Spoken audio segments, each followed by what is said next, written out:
Le Stade français est l'une des plus vieilles associations sportives en France. Il existe depuis 138 ans.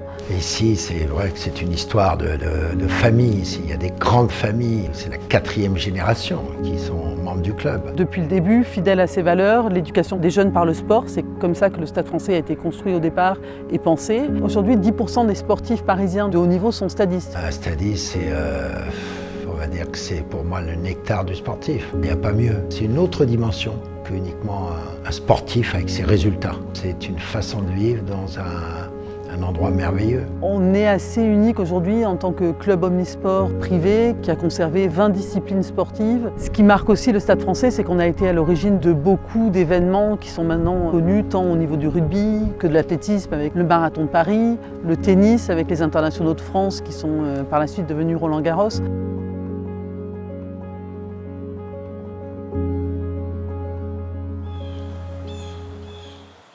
La Faisanderie, c'est un lieu magique, c'est un nectar de qualité de vie, marqué par cet écrin de verdure qui est magnifique et qui vous permet de vous épanouir plus facilement. C'est un site de 10 hectares magnifique dans le parc de Saint-Cloud, donc c'est un parc dans le parc. Quand on arrive, ce qu'on remarque tout de suite, c'est le terrain de foot et autour, il y a 36 terrains de tennis, dont la moitié en terre battue. C'est une terre de sport et de tennis particulièrement, puisqu'on a vu quand même énormément de champions et de championnes jouer là, que ce soit les Lacoste, que ce soit les Suzanne Langlaine et tous ces champions de mousquetaires, etc., qui sont venus à la Faisanderie et même qui étaient membres du Stade français. L'école de tennis du Stade français, c'est 800 enfants, 25 éducateurs sportifs, 2 sites, plus de 200 créneaux d'entraînement par semaine, des cours collectifs adultes avec 150 adultes qui y participent. Quand les gens viennent s'inscrire ici, tout de suite je leur trouve des partenaires où je les mets dans des formats de jeux, d'entraînement, etc., de telle sorte qu'ils vivent le club immédiatement. C'est une volonté de Pascal, je me rappelle il y a 3 ans, il voulait absolument que les enfants se fassent des copains.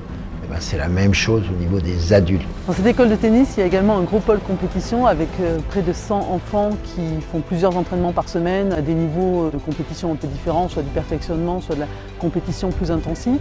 Donc on facilite quoi? Le match, la progression des joueurs, parce qu'il n'y a rien de mieux que le match. Aujourd'hui au Stade français, l'Open qui est le plus important, c'est l'Open des jeunes de tennis, U14, donc c'est 14 ans et moins, qui est d'envergure internationale. Il y a toujours eu des tournois jeunes ici, mais on s'est dit il faut créer quelque chose qui va faire vibrer nos enfants du club, parce qu'on l'a fait pour les gosses du club, pour qu'ils voient les meilleurs jeunes et qui s'inspirent et qui, à la limite, prennent un petit peu de ce parfum qui est la compète, d'aller au-delà de soi. Zverev, Tsitsipas, enfin tous les joueurs connus ont participé à l'Open des jeunes au Stade français. Notre tournoi, il a une spécificité qui est qu'on est sur terre battue. Et la terre battue, c'est Roland-Garros. Et Roland-Garros, c'est un stadiste, et Simone Mathieu, c'est un stadiste, et donc on est très lié avec la terre battue. Ce tournoi-là reflète en fait quoi, une préparation entre guillemets pour Roland-Garros.